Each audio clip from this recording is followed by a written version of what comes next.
Ladies and gentlemen, now at the opposition side, I would like to tell and explain you about why are the strategy of pushing for institutional reform to address police abuse are just a wrong move from the governments. So, it would be everyone's concern because institutional reform is just a wasted of time. Why? Because the government has spent millions, even billions, in the institutional reform development, but the evaluations by the multilateral organizations are showing that the success of this reform is often limited, and most of the facts reveal that this reform seems to have muted results.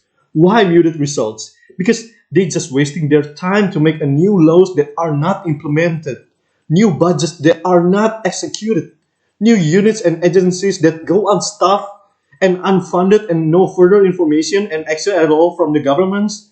So institutional reform is not efficient and effective at the first place because they are not even capable of being implemented.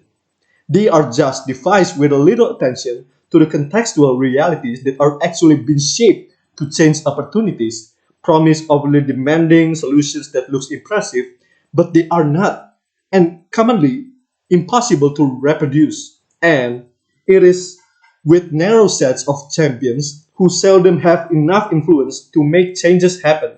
So, this strategy of pushing for institutional reform is just a waste of money because there are no significant improvements in the reform side and there are no real acts that they are really implemented lively in the people's lives. The reform had matured to a point where district administrations were well established. Financial flows had been structured to fit in the realities, and districts were starting to lead services provision. But there was no way to monitor performance or creative incentives for the districts to pursue high levels of performance. Now, instead of pushing the institutional reform as a strategy, why don't we just defund the police? It is clearly that institutional reform is just wasting the fundings with no progress, with no results and significant results to the government and the people. So, when we talk about defunding the police, it means that to move the fundings away from the police department and into community resources such as mental health experts, social workers, and many more. So, there will be some benefits if we defund the police rather than we using the institutional reform as our strategy. So, here are our arguments. So, the first argument is if we defunding them, we could reduce the violence against people of color and overall crimes. The police are not a natural body and the institution is oftenly biased. Black and brown people disproportionately targeted there from maybe when they are just at young ages. Police forces are also have been more militarized.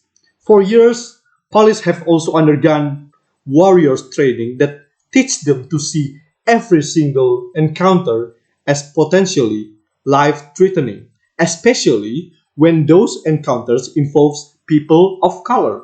So, defunding the police could result in a fewer crimes and less from police and absolutely reduction of chances of the racism of skin color cases made by the police repeated again. So, if police are not actively patrolling for minor crimes and are responding to fewer minor crimes, there are fewer opportunities for a violence to be made. And the second argument from me is police are not trained and weren't intended to do many of the jobs they perform. Defunding the police allows experts to step in. So, police currently deal with calls about mental illness, homelessness, domestic disputes, barking dogs, incondescent neighborhood, and many more. So much of policing right now is generated and directed towards quality of life issues, homelessness, drug addiction. But what we need to do now is increasing funding for housing, educations, quality of life of communities. Why? Because these things is completely more important because these things are more valuable and more concerning the lives of some peoples and communities. Further, defunding the police allows more money to go to the community programs that are prevent they need for police. Defunding the police would free up budgets, funds to appropriately pay communities organizations, which will lead to their productivity, and when they get an equivalent resources, they will gain welfare, equality welfare, and successfully improving their life quality and will having a good and better productivity at the end of the day. And the third but not least arguments from me is our funds should be invested in more humane and just alternatively to the police. That includes funding healthcare workers to respond to mental health emergencies instead of the police. It also means shifting our resources to transformative justice so that the community members can work together to keep each other safe. Ladies and gentlemen, policing doesn't keep us safe. Body, cameras, trainings, and other reform measures won't end cycles of police violence.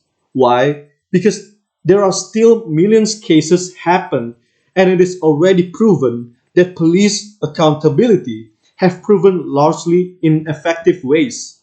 So, ladies and gentlemen, defunding the police is one step we can take to free up resources and public imagination for more just and humanity approaches to community safety and shared well-being.